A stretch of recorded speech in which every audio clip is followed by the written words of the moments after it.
Hello students. बेटा पिछली video में हमने कविता पढ़ी थी आत्म परिचय छोड़ करके गीत था दिन जल्दी जल्दी ढलता है। उसके बाद हमारी दूसरी कविता है जिसका नाम है कविता के बहाने, और इसके जो कवि हैं वह हैं कुंवर नारायण। बेटा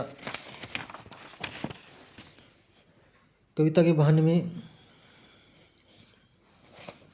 कवि ने बताया है कि जिस प्रकार से चिड़िया उड़ान भरती है उसी प्रकार से कविता भी भावों की अभिव्यक्ति रूपी उड़ान भरती है। तो यहाँ पर कवि ने अपनी भाव भक्ति उड़ान का वर्णन किया है। इसी कवि कहते हैं, कविता एक उड़ान है चिड़िया के बहाने, कविता की उड़ान भला चिड़िया के जाने, हार भीतर इस कर उस कर, कविता के पंख लगा उड़ने के माने चिड़िया के जाने।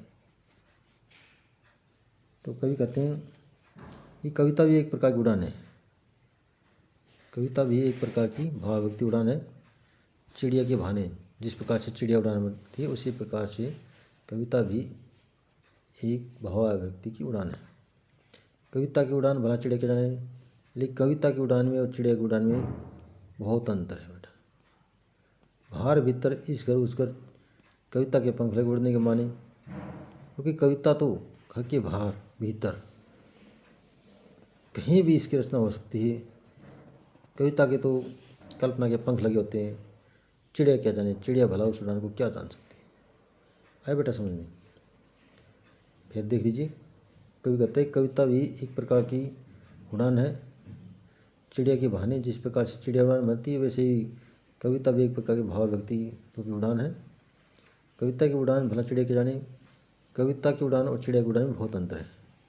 बाहर भीतर इस कर उस कर, कविता के पंख लगाने वाले, क्योंकि कविता तो बाहर भीतर, कविता बाहर भीतर इस कर उस कर कहीं भी उड़कर जा सकती है, अर्थात कहीं पर भी इसकी रचना हो सकती है। कविता की कल्पना के पंख लगे होते हैं, चिड़िया क्या जाने, चिड़िया उस उड़ान को कैसे समझ पाती। बेटा कविता एक खिलना है फूल के बहाने। कवि कहता है कविता एक प्रकार का खिलना भी है। जिस प्रकार से फूल खिलता है उसी प्रकार कविता भी एक प्रकार का खिलना है। कविता का खिलना भला फूल के जाने, लेकिन कविता के खिलने को फूल कैसे समझ सकते हैं, क्योंकि कविता तो बाहर भीतर इस कर उस कर बिना मुरझाए महकती रहती है, लेकिन फूल भला कैसे कर सकता है। अर्थात कविता के अंदर के विचार हैं वो सदा बरकरार रहते हैं, जबकि फूल मुरझा जाता है। ठीक है बेटा, ऐसा समझ। फिर देख लीजिए, कविता एक प्रकार का खिलना है। जिस प्रकार से फूल खिलते हैं वैसे कविता भी एक प्रकार का खिलना ही है। कविता खिलने और फूल खिलने में बहुत अंतर है, क्योंकि कविता के अंदर या कविता एक ऐसा फूल है जो बाहर भीतर इस घर उस घर में बिना मुरझाए महकता रहता है, लेकिन फूल मुरझा जाता है। तो जिस प्रकार से कविता भाव हमेशा बने रहते हैं वैसे फूल सदा जिंदा नहीं रहता। कविता एक खेल है बच्चों के बहाने। कवि कहते हैं कविता एक प्रकार का खेल भी है।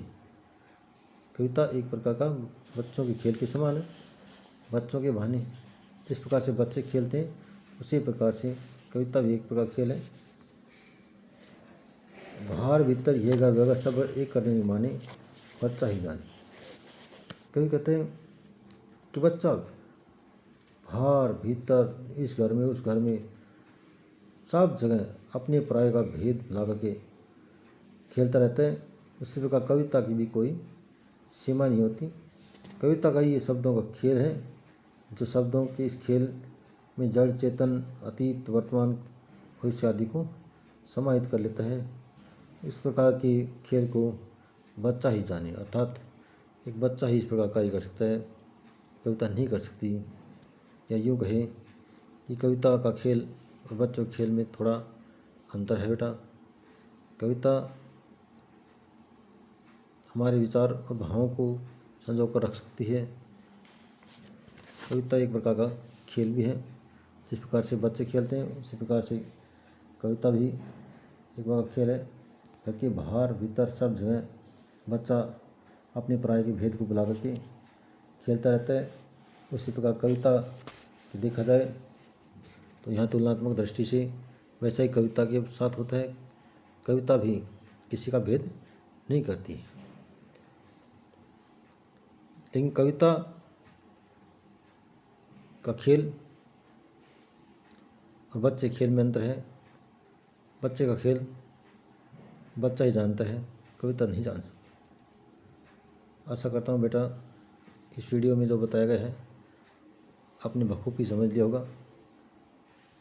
आज की इस वीडियो में इतना ही। धन्यवाद। आपका दिन शुभ हो।